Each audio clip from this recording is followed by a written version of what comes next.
Oh, fuck yeah! Welcome to another episode of Average Dude Riding Hard Trails. If you're here to see hot dudes riding fast, boy, today you are definitely in the wrong fucking place. Because today, I'm going to be explaining to you what the fuck is up with this YouTube channel. So here's the fucking deal. Over the past couple of years, I have been casually making YouTube videos and experimenting with them in a bit of an effort to learn how to play this fucking game. You see, it enrages me to no end knowing that there are people out there that make more money monthly on the back of this fucking shit than I do annually. So naturally, this has always been something that I need to learn about. So that's really what this YouTube channel is about. This is about me learning how to do this. And I will start by saying that up until last summer, none of the YouTube content or any of the other videos I've been experimenting with, none of it was any good. And because it wasn't any good, I was never able to break double-digit views, and I never got any likes, comments, or subscribers either. But last July, I really started leaning into this downhill mountain biking stuff, and that got a few more views than I was expecting. Now, I mean, we're obviously not talking about Mr. Beast numbers here or anything, but up until right now, I've published 54 videos about once per week, and I now have a cumulative total of over 74,000 views. And the total watch time on those videos is over 3,800 fucking hours. And in the course of me doing this, I've also gained an unbelievable 1,400 subscribers. I don't know how the fuck that happened. I ain't never had that many subscribers. I'm not a fucking hot dude. So if this is a fucking experiment, the obvious question to ask is, what have I fucking learned from it? So let's start with the most aggressive lesson that I've learned to date from this fucking YouTube bullshit. And that is the amount of time that people are willing to listen to you for. It's not fucking long. Quite literally, use the first 10 to 30 seconds of any video to convince your audience to watch the rest of it. And that's assuming they found that fucking thumbnail and they clicked on it in the first place. If you're wondering why there's a lot of fat chicks on my thumbnails, that's the reason why.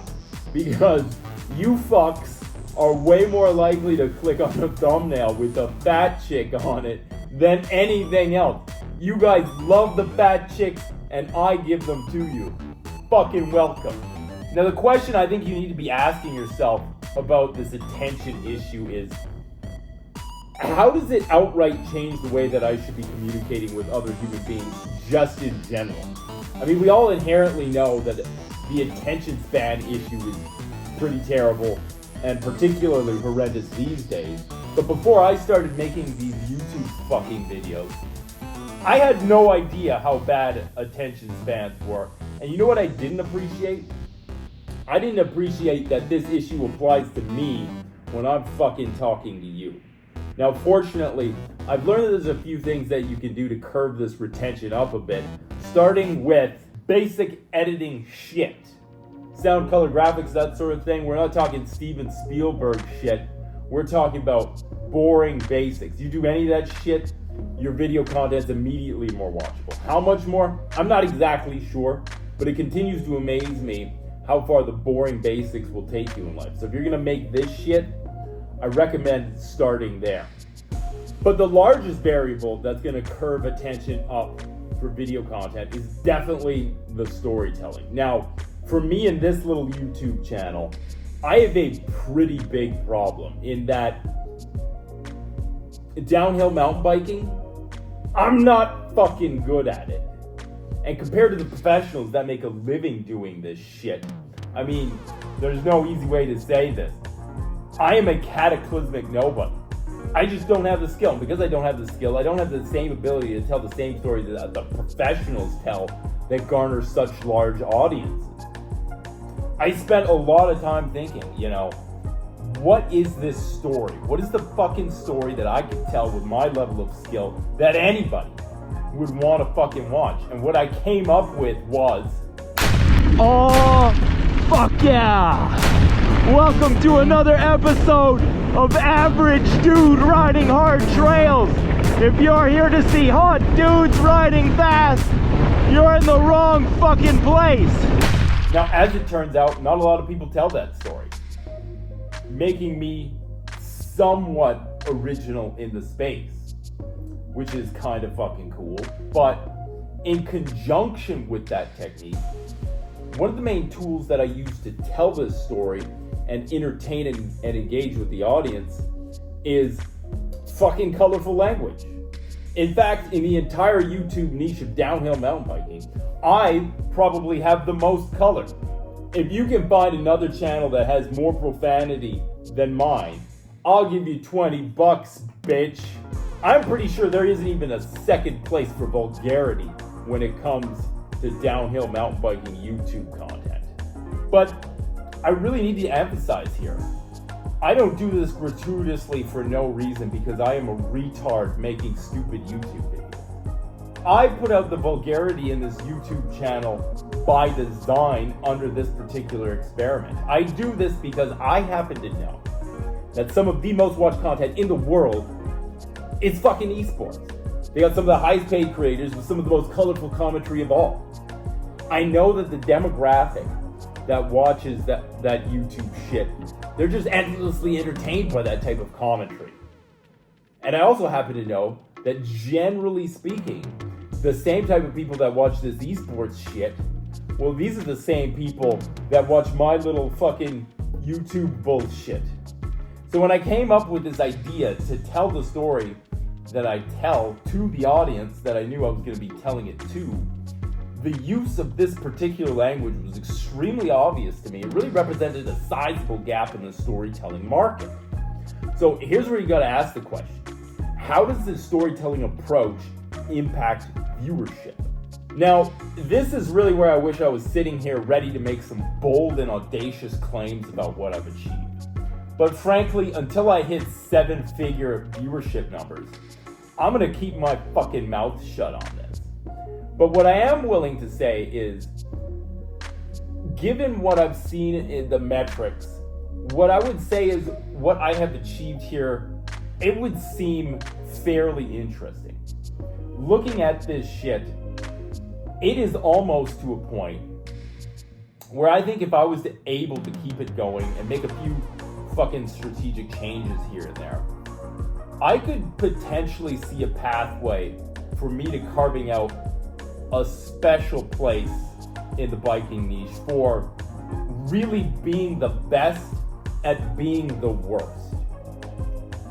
Now, I don't say that at all to be braggadocious, and frankly, I'm not sure that this is something to really be proud of. The only reason I tell you that is so I can now tell you this. When I fucking started making this fucking YouTube bullshit, I didn't think anybody was gonna watch it. Nobody's watched any of my other shit. Why would they watch this stuff? I'm just an ordinary guy telling an ordinary story. Who would want to watch that? But what I've really learned and what I've really taken away from this particular experiment is if you can figure out how to tell your ordinary story in an extraordinary way, you'd be really surprised with how many people will want to watch that. And if there's anything that you've taken away from watching my YouTube channel or this video in particular, I really hope it's that.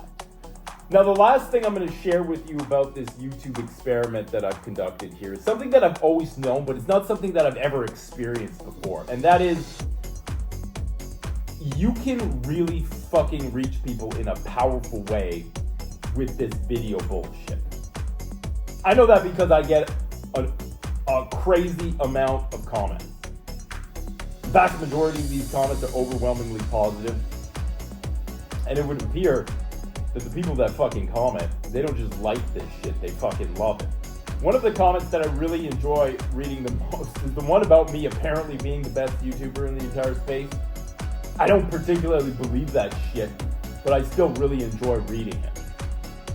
You know, I find it really fucking interesting that there's so many strangers from all over the world that want me to win just because they watch this bullshit that I've been making.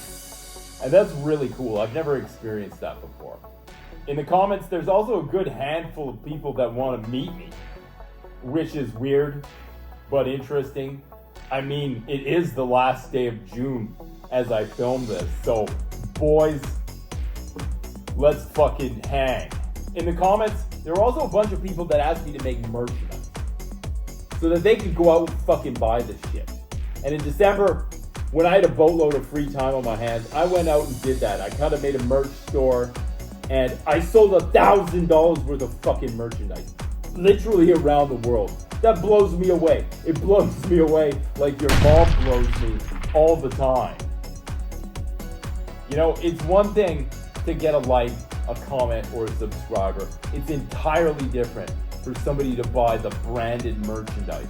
I never fucking thought that I would have a YouTube channel where people would want to buy my fucking merch. This shit's crazy. Now, the last thing I'll mention that I've experienced in the comments was 4 people messaged me and they said, bro, you fucking inspired me. I mean, you know, that sounds kind of silly for what this channel is, but let's get serious here for a second. When was the last time somebody fucking said that shit to you? Because before I started making this YouTube channel, ain't nobody fucking inspired by me. Nobody. I think it's really cool that there's a trail out there that's named your mom. I don't know where this fucking trail is, but boy would I like to ride it. There's another guy, I'll fucking link him somewhere fucking here. He made a fucking channel following the format that I've produced. Boy, I'm fucking proud of you, fucking legend. I gotta say, this particular experiment has been very interesting and very revealing about what you can achieve through solid video content and quality storytelling. Now, as I sit here today, I'm at a bit of a crossroads with this channel.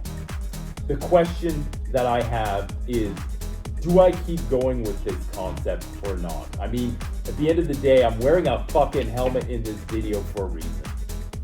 I can't really put my face on this fucking channel. It's a bit of a career risk, is what that shit is. I mean, the shit I say, fucking, I know it would upset some of the LGBTQ plus community. And the question I've been asking myself lately is, if I can't put my face on this fucking channel, should I be making it? I don't know. It's a question that I've been wrestling with lately. I really do enjoy making this shit, but I don't want this thing to be the fucking thing that takes me out. You know, there would be a lot of people out there that wouldn't understand that this really is an academic experiment purely for me to learn how this shit works and how I can connect with an audience. And I know that there may come a day when I am least expecting it, where this fucking bullshit could come around and fucking get me. But hey, at the end of the day, high risk, high reward, baby. Let's fucking go. So I'll end by saying, in August, I'm going to be going to Whistler.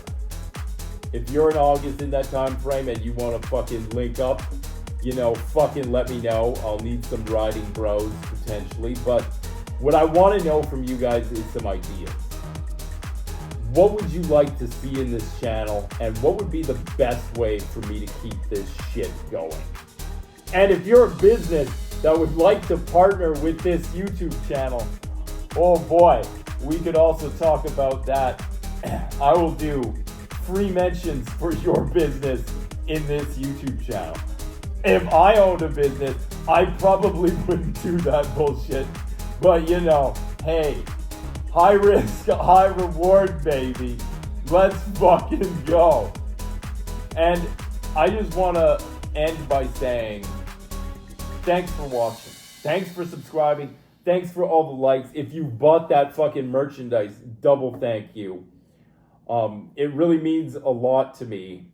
And you know what really means the most to me? All that nasty shit your mother does to me. Oh, fuck yeah.